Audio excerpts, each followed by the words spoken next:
Hey guys, so the original Space Wolf Sons of Russ Detachment has finally received some buffs, and today we'll take a look at how we can build a competitive Space Wolves list with just this detachment. It used to be arguably the worst Space Marine detachment out of them all, and now potentially it's quite strong, so let's take a look. First, as always, let's discuss the faction in general and my thoughts on the detachment. We're going to be mostly focusing on the detachment itself because we've already discussed Space Wolves and Space Marines on the channel extensively. What we need to figure out is what does actually the new Sons of Russ detachment give us, and if we should use that instead of any others. So the change that we received in the June balanced data slate was that we now can pick one of 3 sagas, excluding the Saga of Majesty, which gives us +1 OC. We pick one of 3 other sagas, and they're already automatically activated in the beginning of the game. It means that we actually get a rule in the beginning of the game, unlike what it was before, where we had to earn the rule. Obviously, as 40k is very volatile, especially in the first 1-2 turns, we don't want to spend half of the game trying to get any kind of buff from our detachment. That's why it was so bad. Now we don't have to fight for it, and we can actually get more buffs as the game goes on, which is an unusual situation. Usually the buff is fixed, or we can change the buff during the game, but we don't get more of that. The 2 good options for the sagas are either the 6+ Film Pain, which is Saga of the Bear, which is obviously very potent when we are talking about just an extra added level of durability for the army. That's why the Uphold of the Emperor Vow is so good with Black Templars, because of the enhancements that we get there and because of the added durability. Just imagine the 4-wound Thunderwolf Cavalry being wounded by 2 damage to attacks, and it would automatically kill the wolf, where now it's very likely that the wolf survives, and it's a big difference. Second good option is the Saga of the Warriorborn, I think it's called, and the buff that we get is Sustain Hits 1 army-wide. Another good choice is Sustain Hits 1, almost always very useful, unlike Lethal Hits, which is the third option, which we sometimes wound very well anyway, so we don't want that, we just want more attacks. That's precisely what Sustain Hits 1 does. Unfortunately, Ragnar would not get the extra buff because he already has Sustained 1. Otherwise, other than him, every model, every unit in the army really loves that buff, and the most important part about this saga is that it gives us access to advance and charge right from the beginning of the game. We have the stratagem for 1 CP where we can fall back and charge, but if the Saga of the Warriorborn is active, we get advance and charge as well. This is very important because obviously for a melee army, the threat range is pretty much what you live and die by. How you counter a melee army is you essentially make sure that the speed at which the melee army can approach you and start doing damage is lower than the speed at which you can start carrying out big chunks of the army and limiting the potential for its damage. The faster, more mobile the melee army is, the harder it is to do just that. I have a great stratagem for +1 AP, very useful for Thunderwolf Cavalry, fallback and charge as I already said. We also get a whole suite of great powerful melee enhancements that are very helpful to allow our characters to perform sagas more easily. Both are very useful ones. The first one is 15 points Frost Weapon, which gives the character's melee weapons precision and also +1 strength and AP. So if you need to charge a powerful buffing character inside a unit, it will be very useful to carve him out of there without spending 1 CP on the epic challenge. Second one is also extremely good, is Black Death, very scary name, anti-monster 4+ and anti-vehicle 4+ abilities for all of the bear's melee weapons, so it includes the wolf as well. Stacks very well with the Thunderhammer you can take on the Battle Leader and the Wolf Lord because of the devastating wounds. So all in all, my general opinion about the detachment is, first of all, it's now much better. It really is now competing with the other Space Marine detachments. I would not say it's on the same level as the 3 best ones we have, which are the Vanguard, Gladiators, and the Iron Storm, but it's really close. It's at the level of Firestorm, I think, and I think it's pretty much on par with Stormlands. It's just a different playstyle. This one is more of a hybrid where you get all of the useful things you want from a melee detachment without going so far deep just into mobility as the Stormlands does. One thing I would say that is lacking here compared to Stormlands, I feel, is the element of trickiness. So we do have the Consolidate 6, which is great. It's the 1 CP stratagem we can use, and it also allows us to do Battle Shock at the end of it if we are in the Majesty Doctrine, I should say Saga.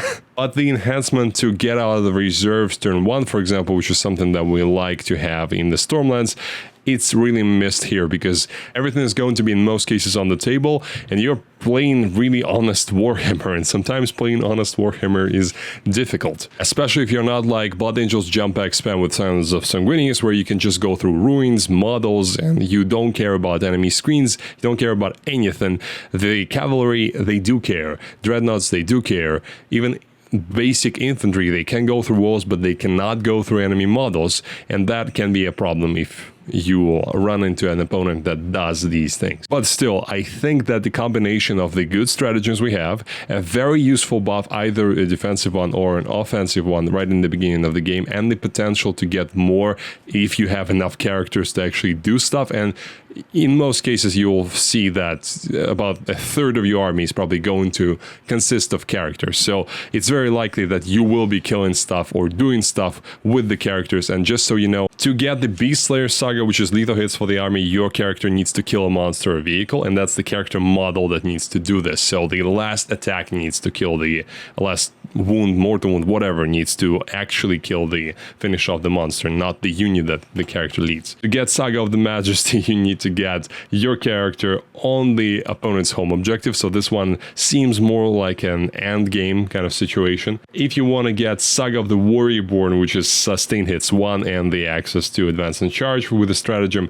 you need to kill an enemy character with your character, any of your characters, and it can be even a character outside of a squad, lone up, doesn't matter. And last one is Saga of the Bear, Feel No Pain 6+, so your character needs to go below half of their starting wounds during the battle round. This is exactly why I think in a lot of situations you'll be choosing the Feel No Pain Saga, because you don't really want your characters going very low on health, and if that is happening, you're very likely at the end of the game or somewhere close to it. So you are better off having that buff the entire game and then working a bit to get the advance and charge. But whichever one you choose, they both are very powerful and very good in my opinion. As always, I want to remind you about my Patreon 40k coaching service. If you're looking for help building your competitive rosters, preparing you for tournaments, or have any questions about your collection in general, check out the links for my Patreon in the description. Thank you. Let's take a look at the damage dealing units we have access to, and no need to say that Space Wolves obviously is a predominantly melee army, so we want most of our damage to come from melee. Thankfully, we have the lineup of models to support that choice. Of course, the first one and the obvious one are going to be Thunderwolf Cavalry. We all know them, we all love them. They cost a bit more now than they did cost before. They cost, I think, 33 points per model, 200 points per unit of 6. Still very similar cost to Blade Guard, but they are 4 wounds each. They're toughness 6. They have +1 damage for the leader of the unit, so they make the character that leads them more powerful, and +1 damage is obviously a strong buff. OC2, unlike the Blade Guard, which are OC1, they have 10-inch move, but they're cavalry, so it's pretty much the same thing. And they do get more attacks in melee, but they have less AP, which can be a problem, but we have the +1 AP strat, so it's somewhat negated. Next, we have Wulfen Dreadnought, so they're still very powerful option to take, even though now they cannot do actions, but I wouldn't say you really want them doing actions in the first place, because they are very good in combat. You want them to be charging and doing damage, and they can actually get there because they move 8. You have access to the advance and charge with this detachment still, and you have 4+ invulnerable save thanks to the blizzard shield on them, and 6+ feel no pain because they're Wulfen. So with 2+ save, toughness 9, 8 wounds, great melee profile where with the axe you get a sweep and a strike, so you are good both against chaff or skirmish units of your opponent and also the bigger, nastier stuff. So I rate them very highly. Characters in general are the next one. So most of Space Wolves characters hit way harder than you would expect them for their price. Just to name a few, Ragnar Blackman is a great one. He gives his squad in particular advance and charge, so they are very quick. One great option to use him, which is something that you'll see at the end in the list example, is just having a unit of 5 assault intercessors with him. It's a very cheap sort of bodyguard for him, where you're not really expecting them to take a lot of damage, but it's still not an easy or automatic task to kill kill 5 Marines. You still have to apply some sort of damage to do that, especially if you're careful and hiding them behind ruins, which with the threat range you get with advancing charge, you should be able to do that. And then they provide the Ragnar with reroll 1s to wound or full rerolls to wound, and he gets a lot of attacks on the charge. Logan Grimnar on his sleigh or just on foot if you really want him to lead the Terminators, which I would recommend to have him leading the Thunderwolf Cavalry. He provides a once per game full rerolls to wound for the entire army, so like a oath but for everyone for one turn. A very good rule to have in your pocket, and he's also just a nasty melee damage dealer. Bjorn the Fell-Handed, a great centerpiece model, so he now has the new Vect aura, so if you park him inside your melee units, it will be really difficult for your opponent to interact with them if they are relying on any kinds of stratagems, because those stratagems will immediately start being more expensive. Bjorn is obviously very tough with half damage and 5-up Film of Pain, if I remember correctly, 2+ save definitely, and he also fights really well. The only thing he's lacking is the sweep, so don't let skirmish or chaff units charge him, because he's going to be stuck there longer than you want him to. And Lords and Battle Leaders on Thunderwolf Cavalry, they're also great because again you can give them those nice enhancements, and I think you should not run this detachment with Space Wolves without using both offensive enhancements. There's also a great one for -1 damage, Wolf Tail Talisman, I think. So 15 points, you just get -1 damage on the character. You don't really want the character to be attacked, but if you have 15 points left over, this is perfect. With +1 damage from the Thunderwolf Cavalry, they're going to be leading. The Battle Leader or the Lord are just going to be slaying. They're going to be very, very strong. And lastly, as a damage dealer specific to the Space Wolves, because obviously all the things that work in the normal Space Marines also apply here and would work here really well as well. But I wanted to talk about the normal, specifically Space Wolf stuff. So Wulfen in a big unit can also be a pretty good damage dealer. They are in an interesting category where their cost only 180 points for 10-man units. So 180 points, for perspective, it's the same as a 6-man unit of Blade Guard. And you still have the 4+ invulnerable save. You have 2 wounds each, so it's different, but you have 5+ film of pain, 6+ film of pain, sorry. A similar kind of durability level, but you get 10 models. And obviously there is a drawback to that, which is OC 0 for them, but if you give them extra AP with their strength 6 AP 2 now damage 2 hammers 4 attacks each, they can do quite a lot of work against some units. So I personally don't like that, but I've seen this run in tournaments very efficiently, so I think as a sort of pseudo skirmish, pseudo damage dealer unit, they can work pretty well. Now about the shooting. So nothing really here comes from the Space Wolves or the Space Wolves detachment. They just don't interact with the shooting phase. Sorry, Lawn Fangs, but you're not really nothing special, just like Devastators in my opinion. So the Space Wolves detachment or the army doesn't really add to the shooting in any way.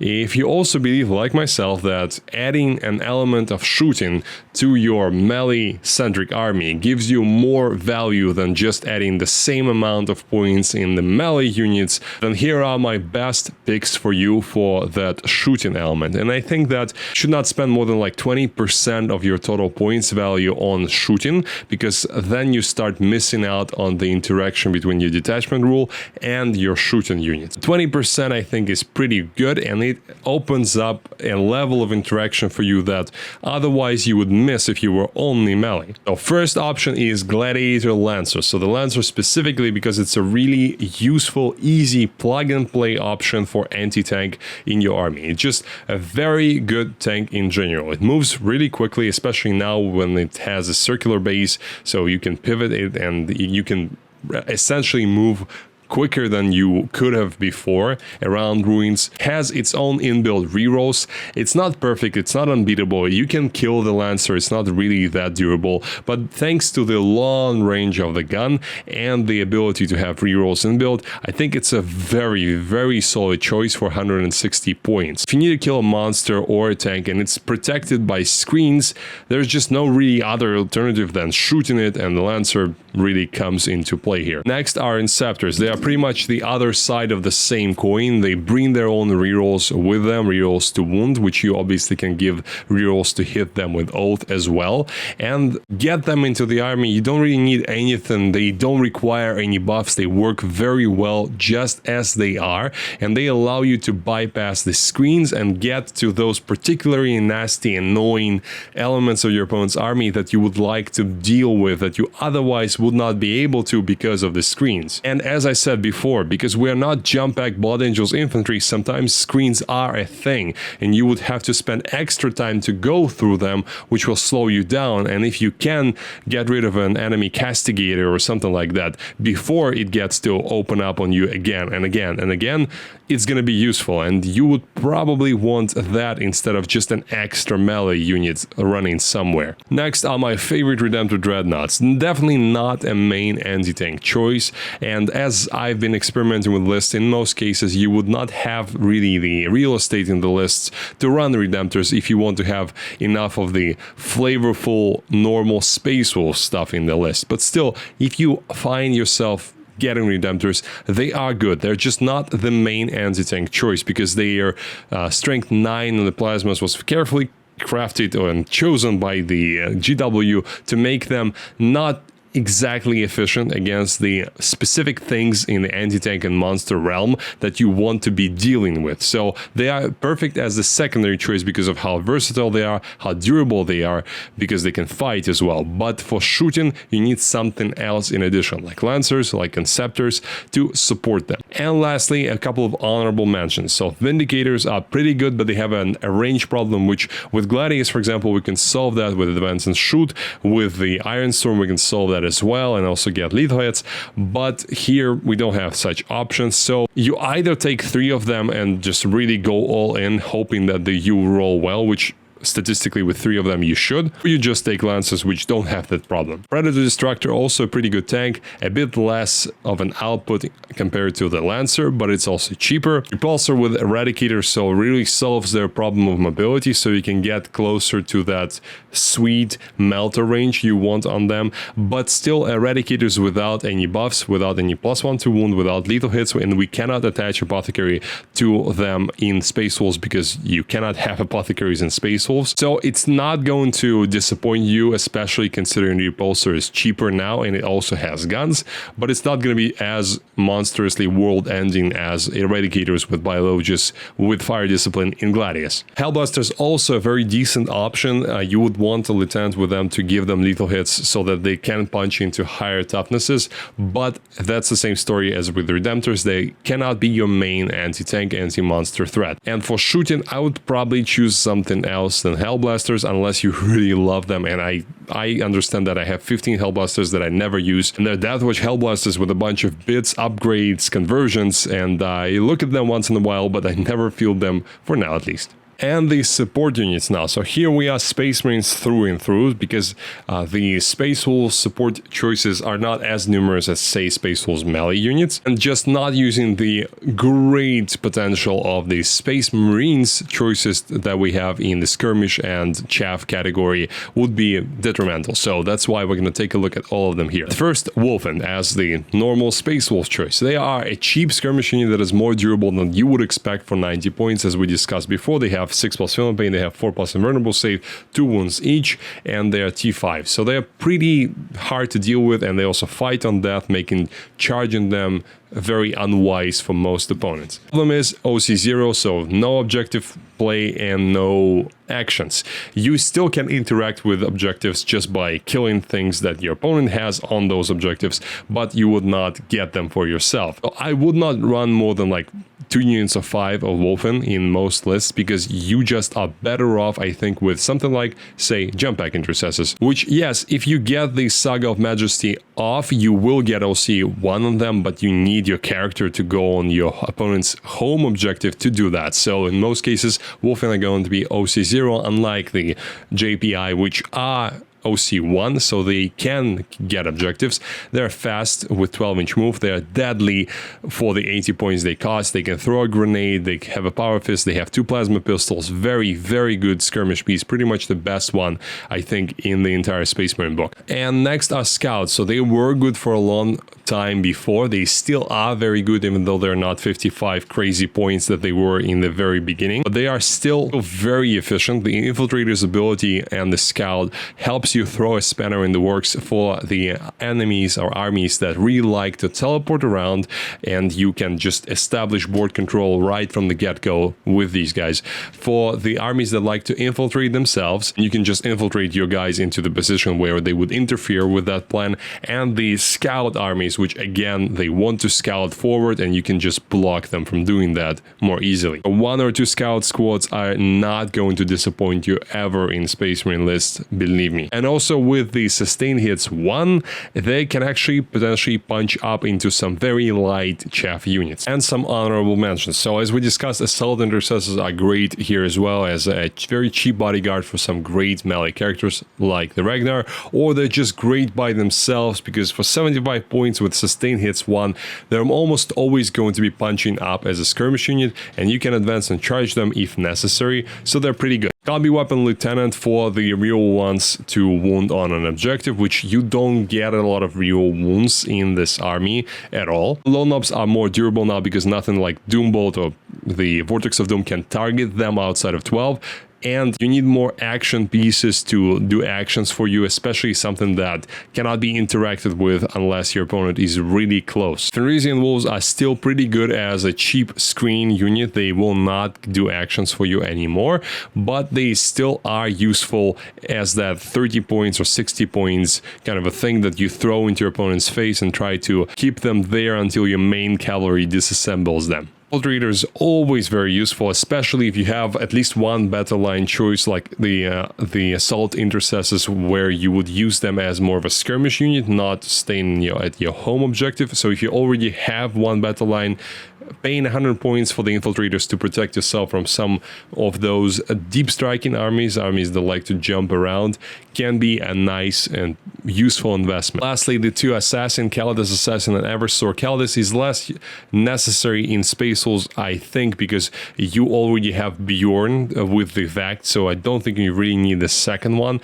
And if you just want something to jump around, you can just have the scouts do that. Eversor, still a good one, 75 points for a low knob that can run around, charge, advance and charge. He has a 9-inch scout, 9-inch move, very quick, can do some damage to specific targets, not that deadly, but still dangerous enough for your opponent to respect him. Very useful support unit as well. Before we go into the roster, I wanted to give you a couple of more honorable mentions as to the characters. So I really like the Herald Deathwolf as the leader for our Thunderwolf Cavalry because he gives them devastating wounds, and even though we have the 1 CP extra AP strat, still having devastating wounds as an option for our Thunderwolf Cavalry would be very useful. I've not mentioned the Blood Claws here, but as a 15-man unit led by Ulrich the Slayer, they can punch up and they can be quite interesting. Full rerolls to wound and hit from his ability, and sustain hits 1 and extra AP.